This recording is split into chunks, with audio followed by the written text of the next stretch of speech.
Dear English literature learners, I'd like to give you some idea on broad questions with answers on the age of Joshua, 1350 to 1450, Part C. This video is confined to broad questions with answers on the age of Joshua. My next video will be on brief questions with answers on the Reformation age, 1485 to 1603, Part A. Part C, broad questions with answers on the age of Joshua. Now, question 1. What are the salient features of the age of Joshua or the late 14th century? Or discuss the historical background, social, religious, economic, and political background of the age of Joshua. Or Joshua's world was medieval, yet it was also the world of the coming Renaissance, shaken and stimulated by new ideas. Discuss. Answer. The age of Joshua covers the period from 1340 to 1400. This age was essentially the age of unrest and transition. The age was a meeting ground of the two divergent and incongruous periods, the old and the new, the medieval and the Renaissance. The medieval and the Renaissance stood side by side. The distinctive feature on the medieval mind is its belief in spirituality and abstract ideas, whereas the Renaissance lays emphasis on the sensuous and the concrete. In the attitude towards society, the medieval supports communism, whereas the Renaissance advocates individualism. Main features of the age. The principal events, trends, and movement of the age of Joshua can be described in political, economic, social, religious, and literary spheres. From the literary point of view, of greater importance are the social and intellectual movements of the period. The terrible plague called the Black Death, bringing poverty, unrest, and revolt among the peasants, new attitude towards religion, the influence of the new learning, birth of English language, and the literary writers. The political condition. The political condition of the period was not at all sound during the age of Joshua. The 100 Years' War, fought between England and France, is still continued. This war constitutes a series of conflicts had two specific phases at that age. The Edwardian War, 1337 to 1360, and the Caroline War, 1369 to 1389. Political and military events of the time contributed towards the growth of national consciousness. The series of victories at the Battle of Crecy, 1346, and of Poitiers, 1356, kindled patriotism in people, filling them with self-confidence. The economic condition. The democratic tendency is spread like wildfire in every walk of life. As the trade and commerce expanded, the new towns sprang up. The middle class became a repository and a storehouse of power and wealth, and it hastened the decline of the old feudal system. King Edward III fostered the foreign trade of the period. The chief export at the time was raw wool. While the city of the Clash became an English possession in 1347, Edward III made that the city sole center for foreign sales and ordered that all wool would be shipped thither in English ships. This helped to promote the growth of two more national industries, shipbuilding and seafaring. The other branch of the wool industry, the manufacture of cloths, also began to make headway in England at the time. The social condition. The age of Joshua marked the highest development of medieval civilization in England. In fact, it was the midsummer of England chivalry. This strange amalgam of love, war, and religion, that is chivalry reached perhaps its fullest development at this time. During the reign of Edward III, the Black Death, the terrible pestilence with which the medieval science of the time was powerless to cope, carried off no less than 1/3 of the population. The Black Death swept all over Europe and reached England in 1348. The outbreak of plague in 1348 in England, known as Black Death, was an unusual phenomenon. Nearly all the laborers who had escaped from plague left the country.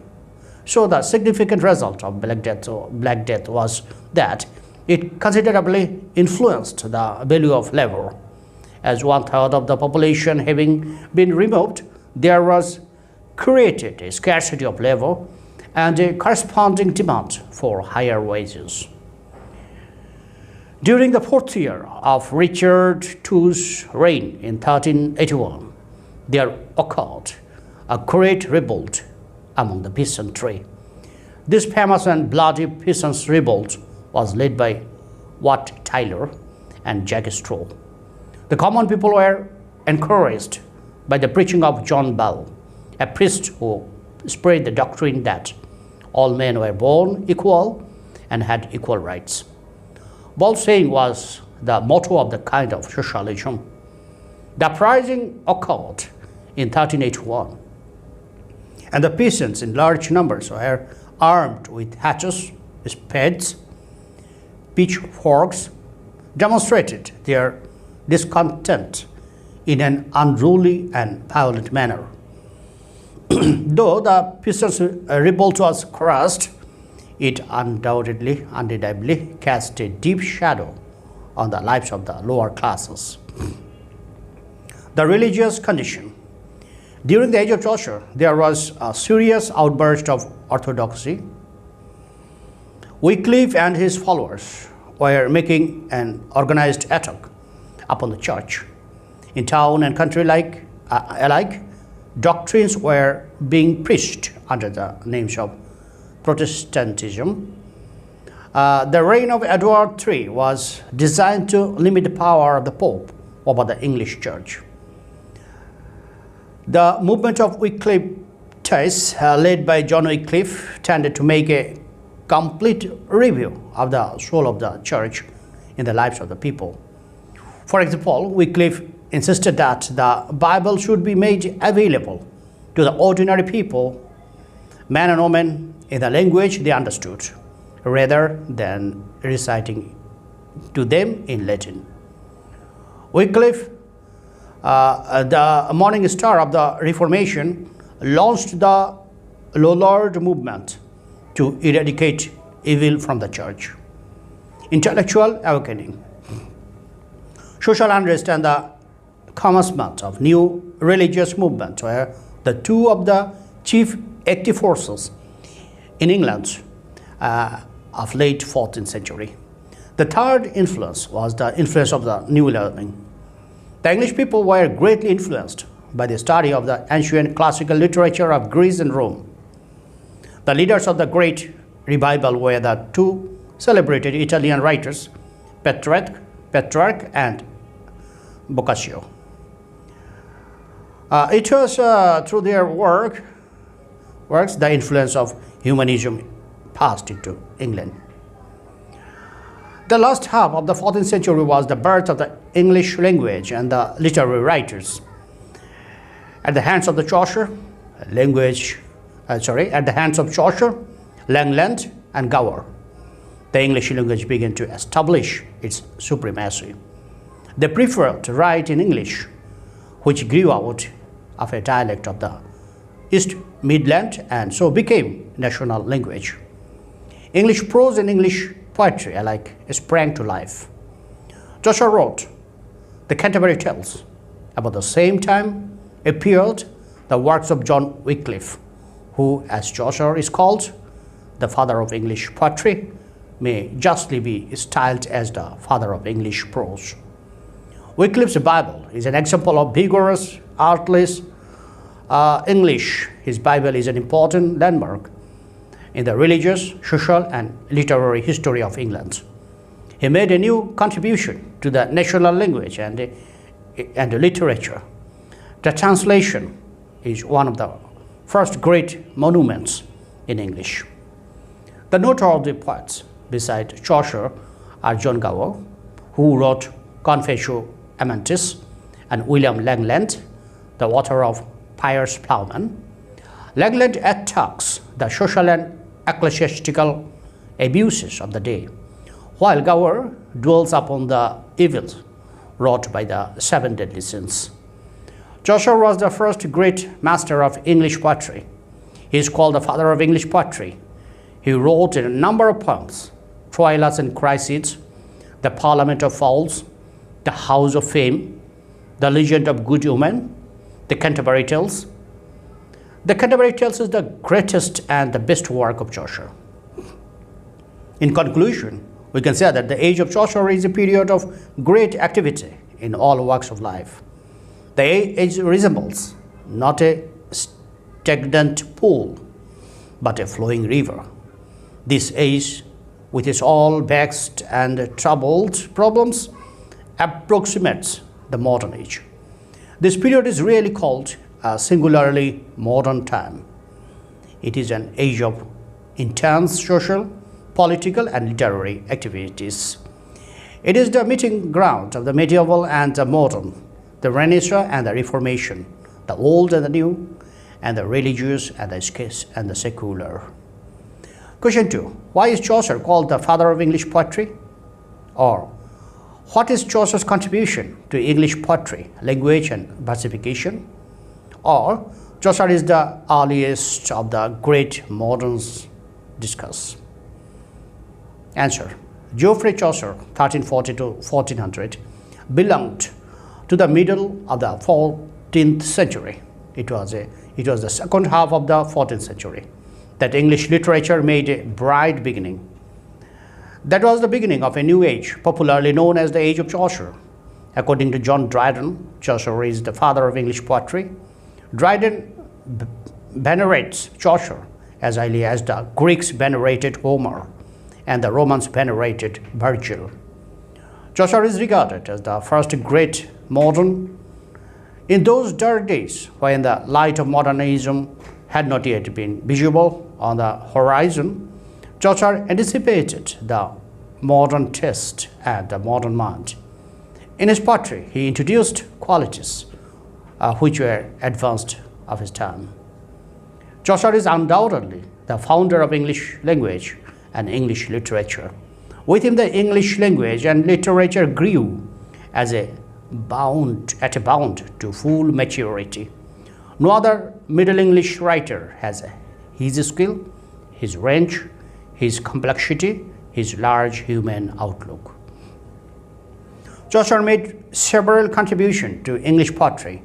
He enlarged the scope and range of the poet, introduced minute observation of the life around him, gave vivid and clear description of the conditions of his times, excelled in characterization, human pathos, made narration of art, and above all, gave a new form and shape to English language and versification. In fact, his genius was versatile.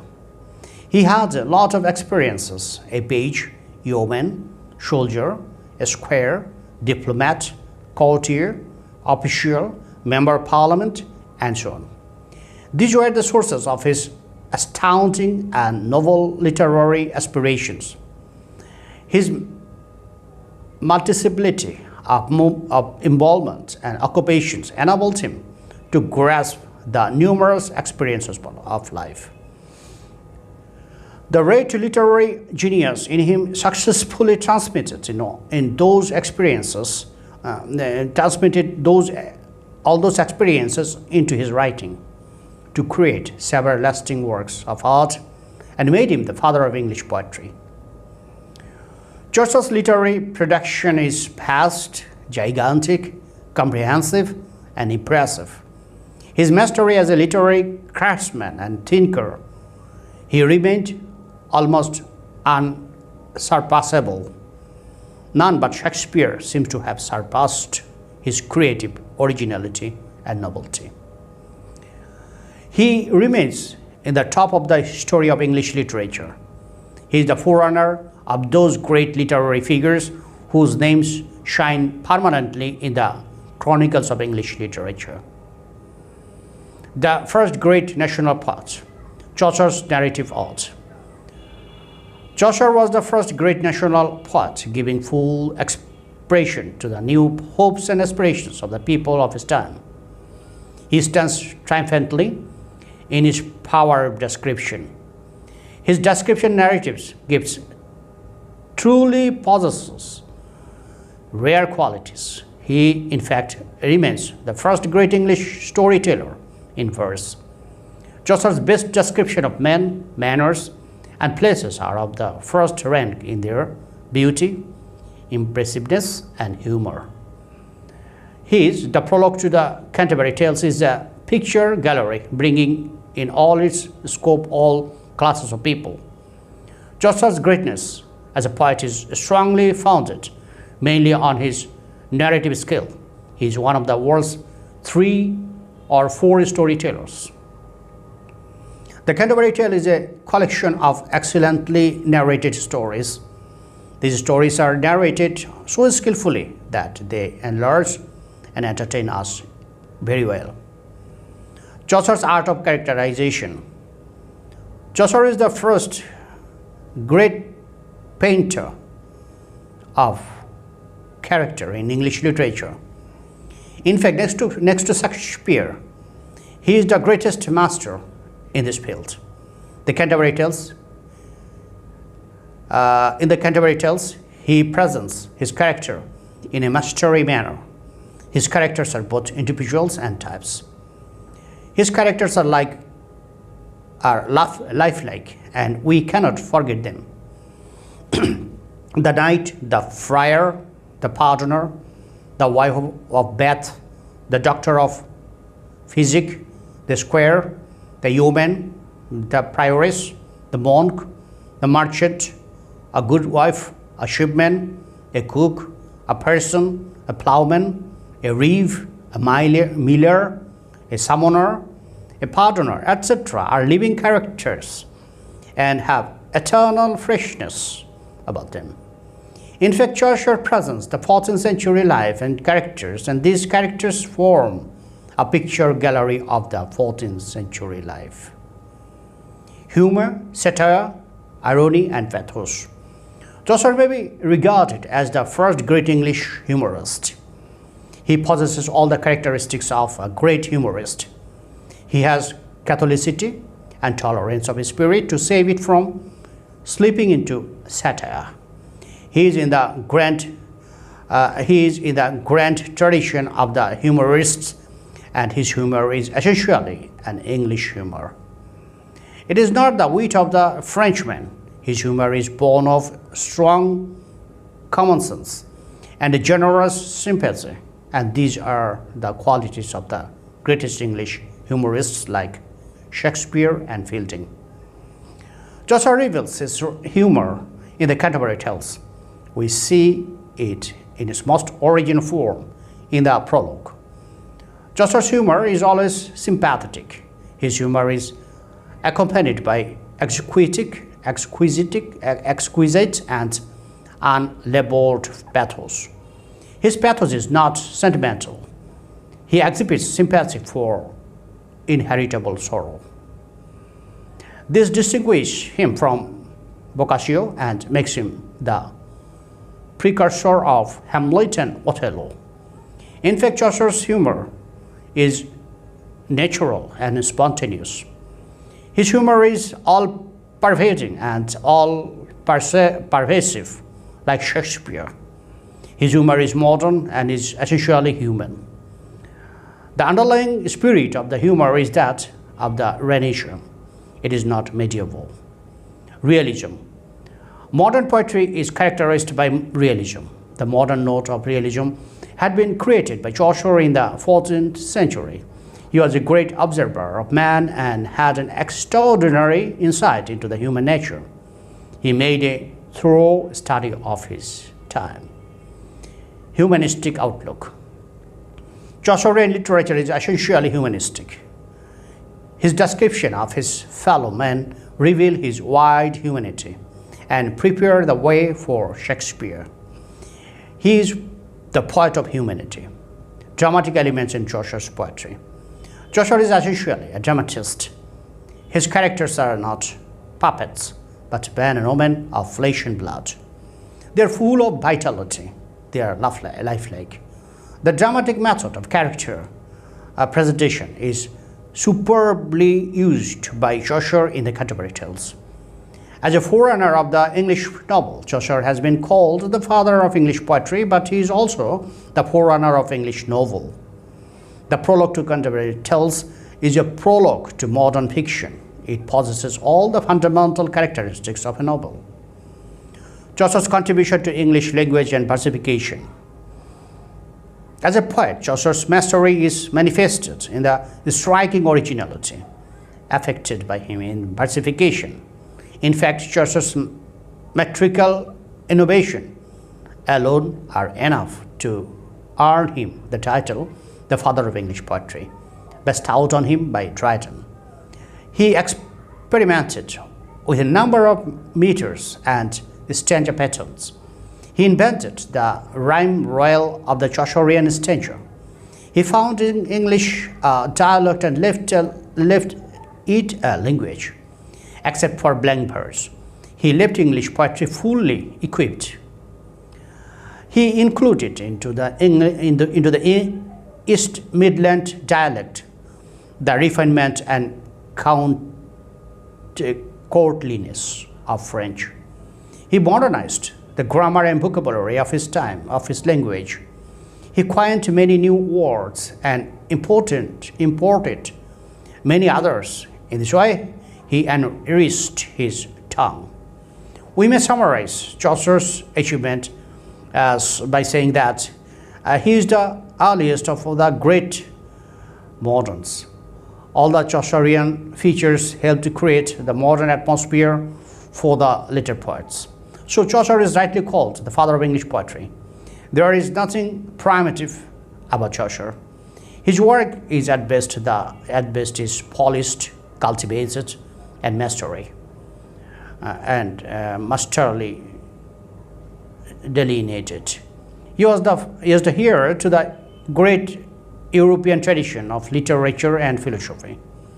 Chaucer is indeed a genius. With Chaucer, the English language and English literature grew at a bound to full maturity. Thank you for watching. I'm Shamim Sarwar. My next video is on the brief questions with answers on the Reformation age. Have a nice day.